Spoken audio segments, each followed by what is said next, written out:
Hey guys, it's Riggs. Just sitting here at the house playing some games tonight. Lynn's is at work. They are actually working a new shift where they're working second and the third. Gone a lot of the time on nights, so I have a lot of free time to sit around and do things like this. Anyway, I just wanted to kind of let you guys know what I've been playing. I talked a little while ago. I posted a silly video online just showing I don't even know where it is. Right here. The Anbernic handheld that I've been playing as of late. Does a lot of retro console games. Your Game Boy and so forth. But I actually wanted to get to my main consoles and talk about what I've been playing lately. What I've really been enjoying. Some new, some old. But I guess it doesn't really matter. I'm just here to talk shop with the boys. Anyway, I'll just get right into it. Basically, what I've been playing a lot of Switch. We've been working a different schedule. I actually started myself first shift into second shift. My wife is working second shift into third shift. So we have a lot of free time throughout the week because we have 5 days off. And I find myself drawn to the Switch simply because I come home from a long day. I don't want to go into the game room and where I am right now, and sit down in front of the PlayStation or the Xbox or what have you, even the Switch docked. It's just so nice to be able to pick up something, sit on the couch, unwind, play some games. Anyway, I'll get to it. I've been rambling. The first game I've been playing a lot of is right here. It's called Arrowheart. Now, I had a really hard time getting a hold of this game, as a matter of fact. I had ordered it from GameStop and ended up being on back order. I had pre-ordered it, but they honored my order, meaning they took the money out of my account, but they didn't actually have the game in stock, and they were planning on sending it to me sometime next year. I don't know. I ended up jumping on Amazon. I got a copy, and canceled the other, and I was refunded my money about 2 months later. But anyway, Arrowheart is a traditional Zelda-like, your top-down, Link to the Past style game. It's a little different, though. It actually has a pretty deep story about a war going on, and there's two rival factions. There's a lower class and like a high class thing. It's almost kind of like a Hunger Games situation, but it's really deep. You're gonna have a little bit of swearing, not like a cringe level of swearing, but more adult oriented conversation than you're gonna see in a classic Zelda game. But it plays almost exactly like Link to the Past, and some of the resources that they use, as far as like the bushes, some of the houses, the trees, it could not be closer to A Link to the Past without being a Nintendo IP. I'm actually surprised they were able to release this. Like, maybe you can see a little bit there, like some of the trees and such and all that kind of stuff, like some of the landscape. I don't know how they were able to put this out, honestly, without Nintendo giving some kind of cease and desist letter, but it is a great game. Is it perfect? No. It's an independent studio. I think it's Sodesco and Pixel Heart Studios makes this game. It gets a little janky in spots, but honestly, I'd give this like a solid 7 out of 10 for an indie company. This is such a cool game.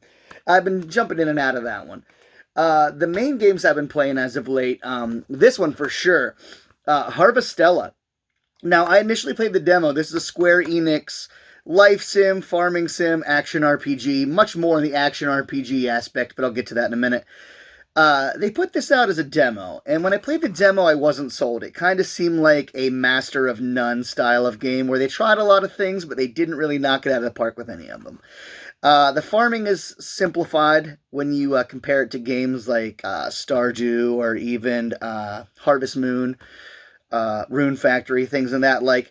But I kind of like it. You don't have to devote a lot of time to farming. It is a very prevalent mechanic in the game. You can make your money, you can make food. You make food to go into battles. You use that as kind of like your potions and whatnot to restore your HP and your mana, and your stamina is a huge thing. If you run out of stamina, you can't fight, you get your ass kicked. So, like, the combat isn't the greatest, but you do have job classes that you can switch to, and that does definitely liven up the combat, as you can use different arts and whatnot. And you get a party. There's a lot of RPG elements, going into towns, doing side quests for townsfolk.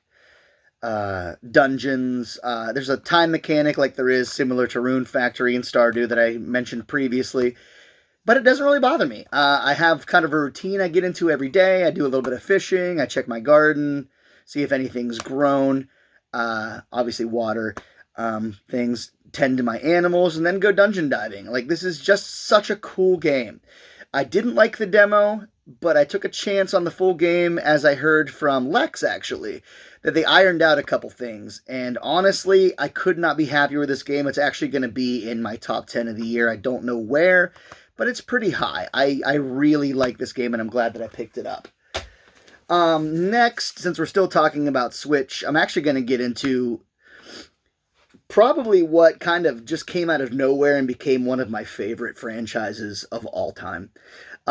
Which is funny because I'm still kind of in the infancy of the franchise, but I just know it's something I'm going to stick with. Xenoblade Chronicles. This is the definitive edition. Once again, talked to my friend Lex, and he was posting some screenshots, and he's played all of these games. I think he's currently playing Xenoblade Chronicles 3, which I also have, but I'm playing in order. My OCD brain won't let me play out of order. But Xenoblade Chronicles is a fantastic game. It's unlike anything I've ever played, but familiar enough that I immediately felt at home in the world. If you don't know anything about this, you follow a character named Shulk, who lives on a Titan. Now, there's two Titans that make up literally the physical world that they live in. There's a Bionis, which are biological life forms, and the Mechonis, which are mechanical life forms, and they're at a constant war fighting the human and the robot wars, you know. So many twists and turns, so many great supporting characters in this game. The voice works great, the characters are fleshed out, the combat is so good. I would just fight things at random just to play around with the combat, trying to get chain attacks and seeing what kind of synergies I could get between characters. I cannot say enough good things about this game. I finished it, I finished the story, and I just wanted more, which is good because I ended up getting all 4 of the games. Now, I said there's 3, but you also have Xenoblade Chronicles 2 Torna, which is a DLC standalone game to the second in the series. Now, I just started playing Xenoblade Chronicles 2. As of right now, it's a little bit of a slower burn than I thought the original was, but I've heard that from numerous people that it is a slow burn and to stick with it because the game pays off. If this is half as good as the initial game that I played, I'm going to love it. Again, I can't say enough good things about the Xenoblade Chronicles series. I'm absolutely in love with what I've played. It's one of those worlds that you just want to live in more and more and more every time you play it. And that's about it for the Switch games I'm playing right now. Now I am playing a few digital. I'm playing, I can't remember the name of it right now, like Blade of Shadows or Blade of something. The initial game was called Severance, and it was an older game that has just now been ported to Nintendo Switch, and it plays similar to a Dark Souls style game, but it was prior to it. Predates Dark Souls by about 7 or 8 years, I think. Very neat, but I don't have a physical to show you, so we'll just move on. This is kind of a funny one because I can't stop playing this game. I'm still hooked on WWE 2K22. I fell out of love with WWE for quite a long time, but I heard good things about this game. It looked pretty cool. I liked the engine from what I was understanding about the actual game mechanics as far as the grappling and reversals and whatnot. I just got the DLC. It was on sale for $20, normally $40. It was a season pass that has all the extra characters. So, yeah, I can play as Logan Paul, y'all. But no, it had Vader and Cactus Jack, Boogeyman, some others, some classic characters. But this game is rad. Making your own characters is great. The story mode is great. The gameplay is fun as hell. Like, I haven't even scratched the surface on this, and I've been playing it now for the better part of a year, and I just don't get tired of it. I keep jumping back in and having a blast with it. Say what you will about the current product, but they make a damn good game, so this is good stuff. At least until AEW Fight Forever comes out, this is my game of choice as far as wrestling goes. Obviously, you got Fire Pro, and that's something I'll always play, but really good game here.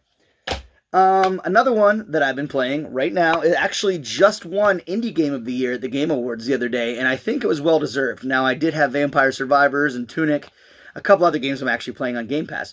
I kind of had those back and forth, but when this game won, I wasn't upset about it because it's a good game.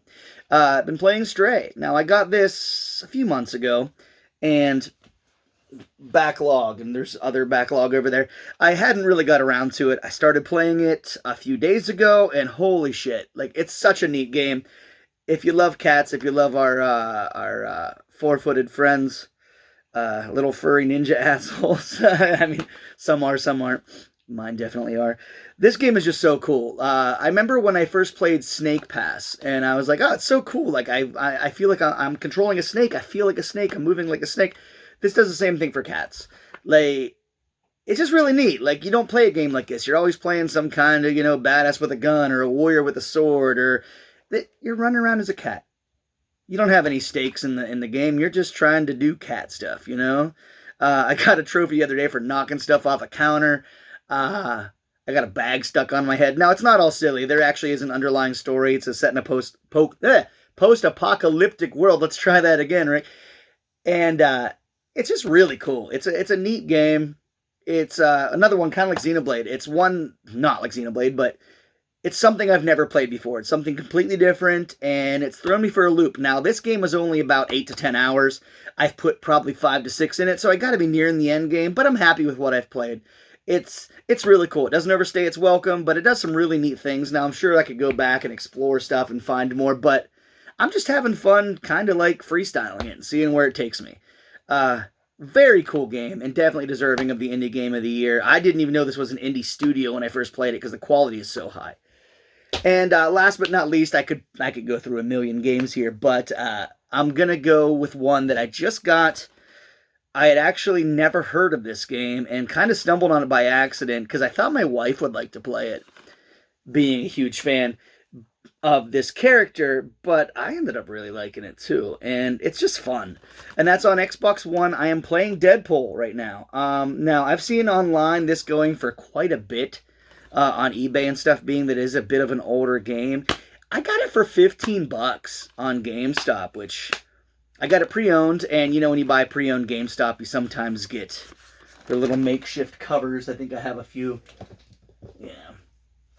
Like Vikings, Wolves of Midgard, you get you that little rinky-dink cover. But this is nice. It came complete. The disc was clean. But yeah, it's Deadpool. I mean, there's nothing else I can really say about it. Wisecracking, shooting, pew-pew, using some swords and stuff. It's pretty awesome. If you know what Deadpool is, if you've watched the movie, if you've read the comics, you know what the game's going to be. The gameplay's fun. It's not, genre-defining or breaking, doing anything new, reinventing the wheel, but it's just a fun game. I've played a lot of comic book games that I just haven't really been all that excited about. Superhero games just generally don't do that well, but this game's rad. It's exactly what I wanted. You're playing as Deadpool, you're kicking some ass and having fun doing it, and I mean, that's what video games are about. Anyway, that's really all I got going on. Fig Apple Red Bull, highly recommend. Probably the best stuff on earth. But other than that, yeah, that's what I've been playing. Just wanted to touch base, talk to y'all, kind of maybe try to do more videos. I don't know. We'll see where this goes. Regardless, thanks for watching. This is Riggs. Peace!